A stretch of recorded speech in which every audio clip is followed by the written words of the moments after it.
Bye bye bye. अहो कुरिअरला चालले होते बिडू कसा बसतो तसाच बसतो चिप्पी देऊनच बसतो माझ्याकडे बाय बाय. मी मध्ये बसते बस काढते का मामा आल्या बसू की आपण बाय बाय. हा, घे ना. नाही कसं यार.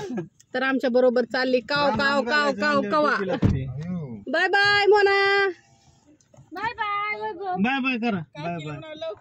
लवकर ये तू दिसा नाही तर अंधारात बाय बाय तात्या जाऊ का येऊ का म्हणायचं.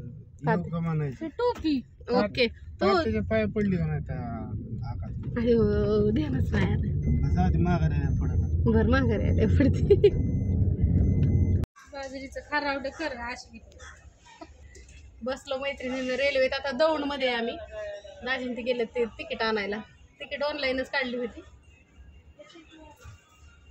आता संध्याकाळी 11 पर्यंत नो टेन्शन आरामच आराम मला खरं सांगू का हे दिवस मला कुठं फिरायला ह्याला गेलं ना तर एवढा आराम मिळतो नाही तर घरी अजिबात नाही मिळत आराम आणि म्हणून रेल्वेने जायचं म्हणलं तर सगळ्यात सुखकर प्रवास म्हणलं तर रेल्वेचा एकदम ओके मध्ये म्हणजे नॉनव्हेज आलंय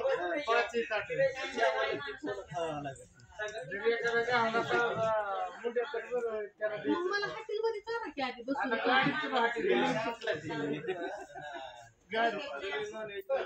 नाही नाही रेल्वेत बसायच्या आधीच मला खायला घालायचं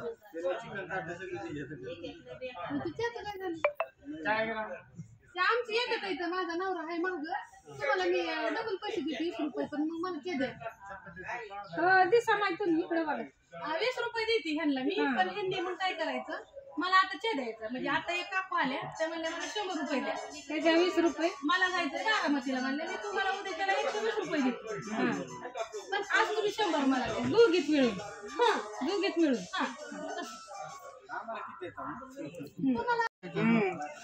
काय प्रसाद घेतलाय का त्यात काय दाखव बापू मिरचा कवा तू जेव कसला उपास आहे खाता गुरुवार आता वाटत घरी राहिला कुठं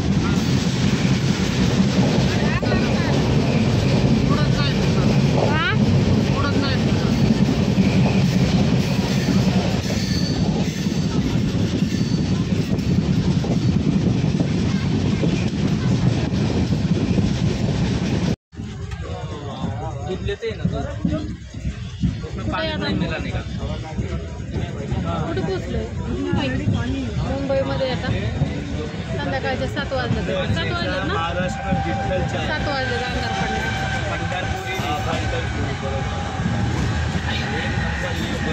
रेल्वेत सकाळपासून कंटाळा आला मैत्रिणींना झोपले घडीभर सगळे धावपळ बघते रेल्वेमध्ये ज्या ज्या ताईसाहेब म्हणजे जॉब करतात आणि ज्या रेल्वेने प्रवास करतात ना त्यांची गडबड बघितली आम्ही मुंबईमध्ये पळापळी बघितली त्याचं सगळं सोपं नाही संध्याकाळी 11 वाजेपर्यंत अहमदाबादमध्ये जातोय आपण आणि उद्या सकाळी सुरतला जातोय सॉरी संध्याकाळी 11 वाजेपर्यंत सुरत उद्या सकाळी 10ला अहमदाबादला उद्या सकाळी 10ला रेल्वे मग 2 दिवस अहमदाबादमध्ये आणि तिथून परत 2-3 दिवस राजकोटला आणि राजकोटवरनं ह्याला जायचंय उंजाला जायचंय राजकोटच्या पुढं